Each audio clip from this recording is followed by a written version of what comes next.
Mutual fund ఇన్వెస్టర్స్కి KYC relief వచ్చింది. అక్కడ SEBI withdraw చేసుకుంది. పాన్ ఆధార్ లింక్ చేయాలని April 1 నుంచి అంది కదా, దాన్ని విత్డ్రా చేసుకుంది. ఎవరైతే ఇన్వెస్ట్మెంట్ అంటే మ్యూచువల్ ఫండ్లో ఇన్వెస్ట్మెంట్ చేద్దాం అనుకుంటున్నారో వాళ్ళకి ఈ రెండు పాన్ ఆధార్ లింక్ అప్ అయి ఉండాలి, అప్పుడే తీసుకునేది. ఇప్పుడు దాన్ని వెనకడికి వేసారు, విత్డ్రా చేసుకున్నారు.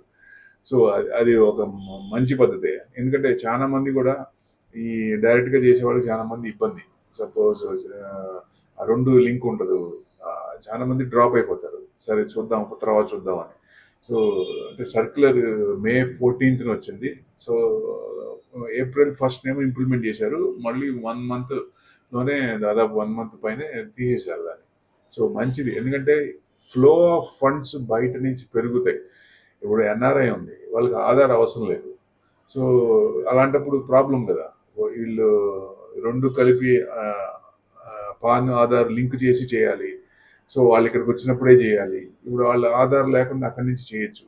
సో ప్లస్ ఇంకోటి వాళ్ళకి ఏంటంటే మొబైల్కి ఓటీపీ వెళ్తుంది. బయట కంట్రీస్లో ఉన్నప్పుడు ఓటీపీ వెళ్ళదు, అది email. So email or mobile అది కూడా మార్చారు, అది కూడా మంచి పద్ధతి. సో డెఫినెట్గా వాళ్ళు మొబైల్కి లాంగ్ డిస్టెన్స్లో అవుట్ ఆఫ్ ద కంట్రీ ఉన్నప్పుడు రాదు. సో ఈమెయిల్కి వస్తుంది కాబట్టి ఈమెయిల్ ఇమీడియట్గా చెప్పొచ్చు, ఇన్వెస్ట్మెంట్ చేయొచ్చు. సో ఫ్లో ఆఫ్ ఫండ్స్ పెరిగే ఛాన్స్ ఎక్కువ ఉంది. బయట ఫండ్స్ నుంచి వచ్చే ఫండ్స్ని తీసుకోవడానికి దీన్ని వెనకడిగేసారు అనుకోవచ్చు. అది మంచికే, మార్కెట్కి మంచి జరుగుతుంది. ఎందుకంటే గొళ్ళాలు ఎక్కువ పెడితే ఏముంది, ఎక్కువ మంది ముందుకు రారు కదా. ఆప్షన్స్ ఎక్కువ పెడితే, ట్యాక్స్ ఎక్కువ పెడితే ఎట్టొస్తారు, రారు కదా ముందుకి. సో ఇలాంటి కొంచెం రిలీఫ్లు ఇస్తేనే క్లయింట్ ఎవరైనా కానీ ముందుకు వచ్చి ఇన్వెస్ట్మెంట్ చేస్తారు. లేకపోతే ఇది చేయాలంటే నువ్వు అది కంప్లీట్ చేయాలంటే కష్టం కదా.